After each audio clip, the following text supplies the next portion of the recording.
શાસ્ત્રો, ધર્મગ્રંથો અને સંતો કહે છે, જેના તરફ મસ્તક ઝૂકી જાય, જેને ગુરુ માની લીધા, એના આગળ પડદો રખાય નહીં, છુપાવી શકાય નહીં. માટે છુપાવી પણ શકતો નથી, રજૂ પણ કરી શકતો નથી. સંત કહી આ સમિતિ પ્રભુ શ્રુતિ પુરાણ મુનિ ગાવ, હો હિન બિમલ વિવેક ઉર ગુરુ સન કીએ. મોટો સિદ્ધાંત છે, ગુરુની પાસે કોઈ વસ્તુ છુપાવાય નહીં. ગુરુની પાસે શિષ્ય કંઈ પણ છુપાવે તો એને કોઈ દિવસ વિવેક ન થાય, જ્ઞાન ન મળે, માહિતી મળે. માહિતી में और ज्ञान में बड़ा अंतर है. હું ને તમે જે થોડું ઘણું, આપણે તો માહિતીને જ જ્ઞાન માની બેઠા. આ એક મોટી કરુણા. કોઈને અમુક વિષયની માહિતી હોય, એથી કરીને જ્ઞાન તો આખી ક્રાંતિ છે.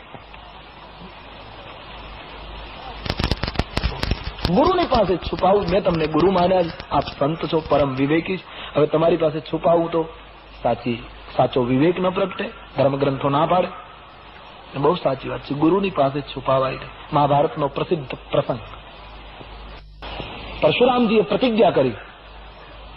ક્ષત્રિયોના તો વિરોધી હતા, અને તેથી એણે નક્કી કર્યું કે બ્રાહ્મણ સિવાય કોઈને વિદ્યા ન ભણાવો,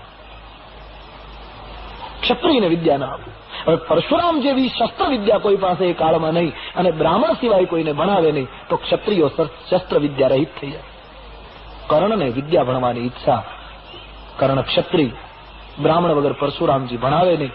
એટલે કર્ણ ક્ષત્રિય હોવા છતાં પરશુરામજીને કહે છે, હું બ્રાહ્મણ છું, બ્રાહ્મણ બનીને વિદ્યા ભણે. ગુરુની આગળ કપટ કરી. મહાભારતમાં કથા. હવે આટલા બધા શિષ્યમાં પરશુરામને કઈ ખબર નહીં. કર્ણ વિદ્યાભ્યાસ કરે. એક દિવસ રાત્રિનો સમય, પરશુરામજી સૂતા છે અને કર્ણ ચરણ દબાવે છે, ગુરુની સેવા કરે. ઘટના એવી બની છે, પરશુરામજીને સહેજ નિદ્રા આવી ગઈ છે. એક કીડો કર્ણના પગે કરડે છે. ચામડી કાપી માંસને ખાવા લાગ્યો. ભયંકર કીડો હતો. કર્ણના પગમાં છિદ્ર કાણું પડી ગયું અને લોહીની ધારા વહેવા લાગી.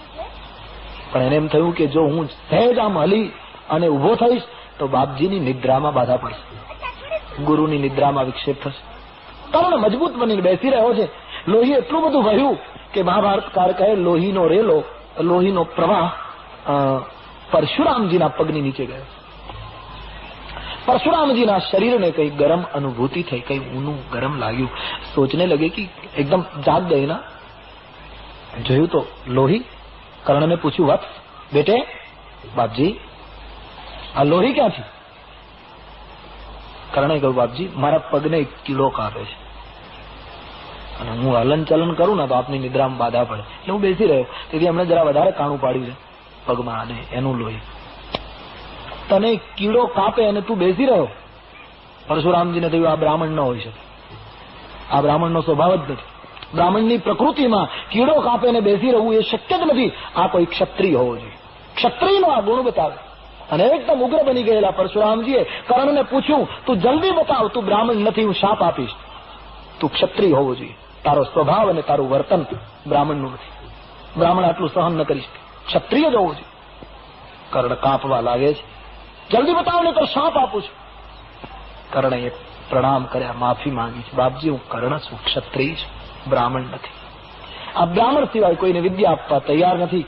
મેં તમારી આગળ કપટ કર્યું. પરશુરામજીની એક આંખમાં રોષ છે, બીજી આંખમાં કર્ણના શિષ્ય ભાવ તરફ એક આદર હતો. રોષે બળવો કર્યો અને શાપ આપ્યો છે કે હવે તું શિષ્ય બન્યો એટલે લાચાર છો, પણ મારો શાપ છે કે કપટથી પડદો રાખીને મારા પાસેથી ભણેલી વિદ્યા ખરા સમયે તો ભૂલી જઈશ.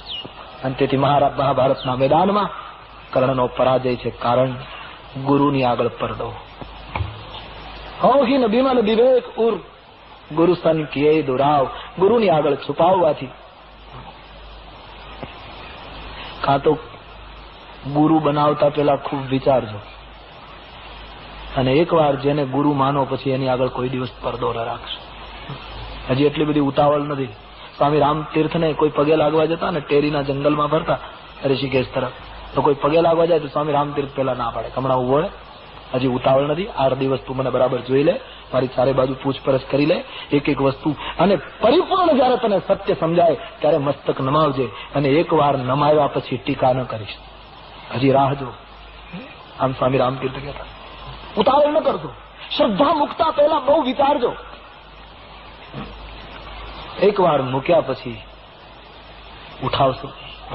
સજદે મેં સર ઝુકાયા તો અબ ઉઠના હરામ હૈ.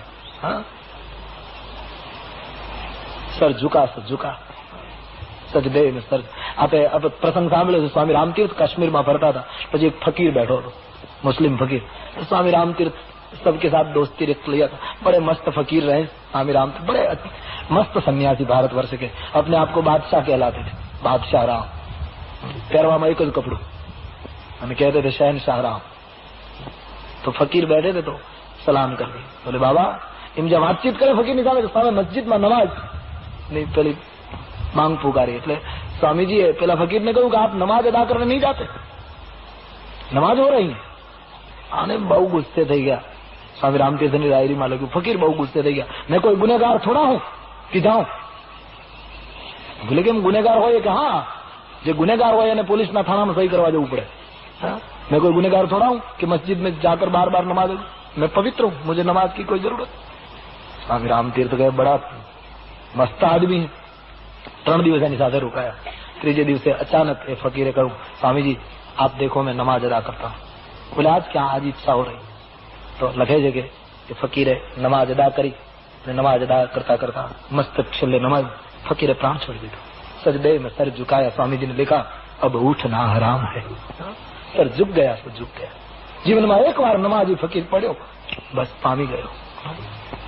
શ્રદ્ધા મૂકો તો પછી લો નહીં. મૂકતા પેલા બહુ વિચાર કરો. ત્યારે આજે સમાજની શ્રદ્ધા છે ને, બહુ ઉધાર શ્રદ્ધા છે.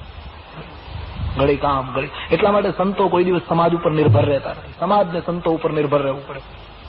કારણ કે સમાજનું શું નક્કી, સમાજનું કોઈ, હું તો સતત કહી રહ્યો છું કે તમે આમ ઉપર જોઈને ચાલો, ઊંચે નજર નાખીને, તો સમાજ એમ કે છે કે હવે તો કોઈની સામે જોતાય નથી, બસ ઉપર જ જોયા કરે. તો એવું કહે.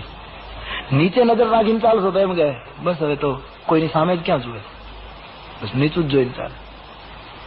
ચારે બાજુ જોશો તો એમ કે છે આંખનું ઠેકાણું જ ક્યાં છે, ચારે બાજુ જોયા જ કરે. તો એમ કે આંખો બંધ કરી દેશો તો એમ કે છે જાણે 24 કલાક ધ્યાનમાં હોય એવું નાટક કરે.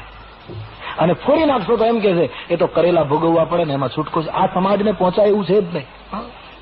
समाज की उधार श्रद्धा पर संतो कोई, संतो तो अपनी स्वयं प्रभा पर मुस्तान होते हैं.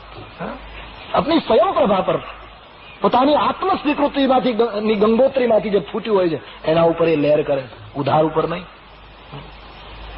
તો ગુરુ બનાવો તો કોઈ દિવસ છુપાવો નહીં. શ્રદ્ધાના ફૂલ મૂકતા પહેલા બહુ વિચારજો. મૂક્યા પછી લઈ ના લેશો.